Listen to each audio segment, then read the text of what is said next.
What we refer to today as dating stems from the much older concept of courtship. According to cultural historians Alan Carlson and Beth Bailey, courtship involved one man and one woman spending intentional time together to get to know each other, with the expressed purpose of evaluating the other as a potential husband or wife. Courting was traditionally done in the woman's home under the watchful eyes of her family, and it has a pretty deep history. Courtship was essentially a screening period that preceded marriage. Marriage itself was viewed less as an emotional exchange and more as a political one. It was a way to form ties between powerful families, ensure the paternity of children, and was essentially a transfer of property. After all, the bride's family was expected to provide the groom with money known as a dowry, a practice that can be traced back to some of the oldest available records, such as the Code of Hammurabi. Because marriage was a political exchange, courtship was a highly structured activity. It was a formality that was required before a couple could be engaged and married. But the whole realm of courtship changed around the turn of the century, the beginning of the 1900s, that is. That's when courtship moved out of the living room and into the public arena. Men and women started going out socially to public dances, parties, and movies.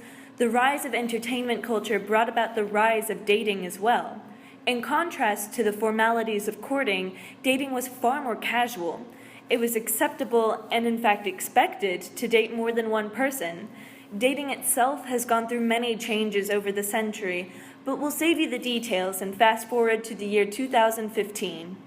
According to Justin Garcia, a research scientist at the Kinsey Institute for Research in Sex, Gender, and Reproduction, there have been two major transitions in the way relationships form in the last 4 million years.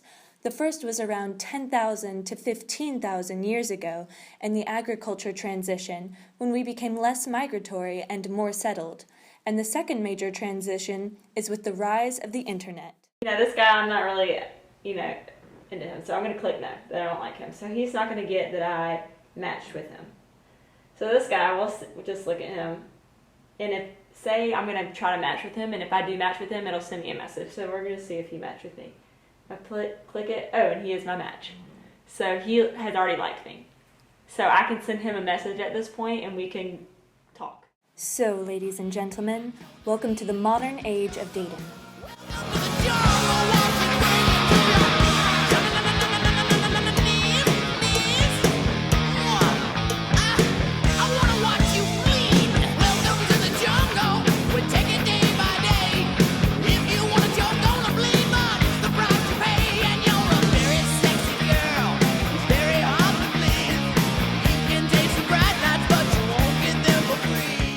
Okay, wait a minute. Is it really true that the rise of the internet has brought about the death of genuine romantic interactions? Are the young adults of today unable to form meaningful relationships because hookup culture is so rampant? Let's go back to the idea of dating that we talked about at the beginning.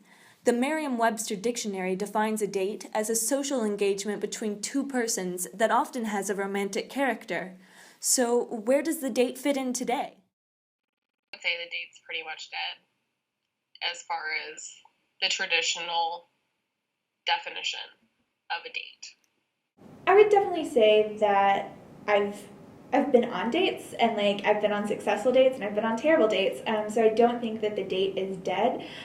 Do I think that the way that we're responding to partners and engaging with people is different? Definitely. But I don't think that the date is going out of fashion or anything. Yeah. So people are still connecting with each other on a romantic level and getting married. That means that dating and even courtship, since the purpose of courtship was marriage, are still alive today. However, the process of finding partners is definitely evolving with the times.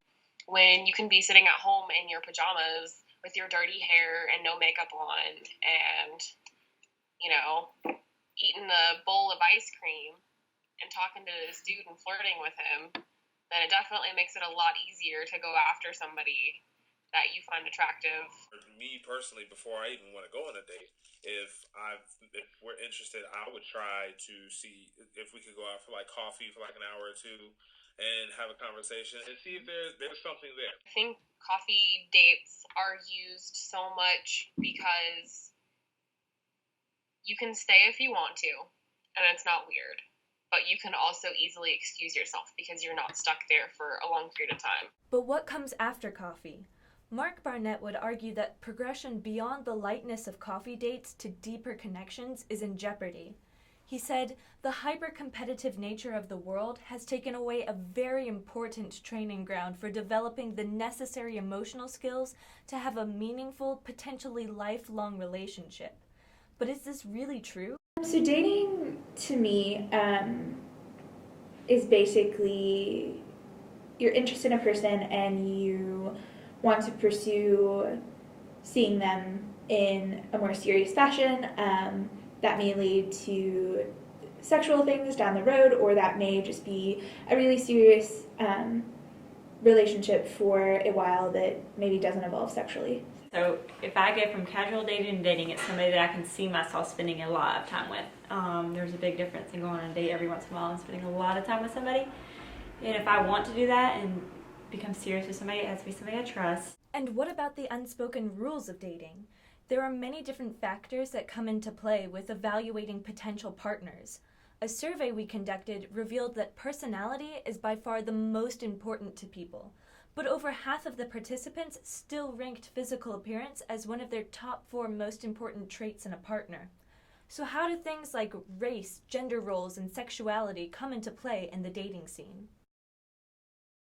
If you're dating within your same race, there's never any issue regarding it. But I'm one of those people that race doesn't matter to me. If I'm attracted to you, I'm attracted to you, and it's so, especially if I'm interested in like a white female, and she turns me down because, and her reasoning is, well, I could never bring a black guy home. My family would flip out.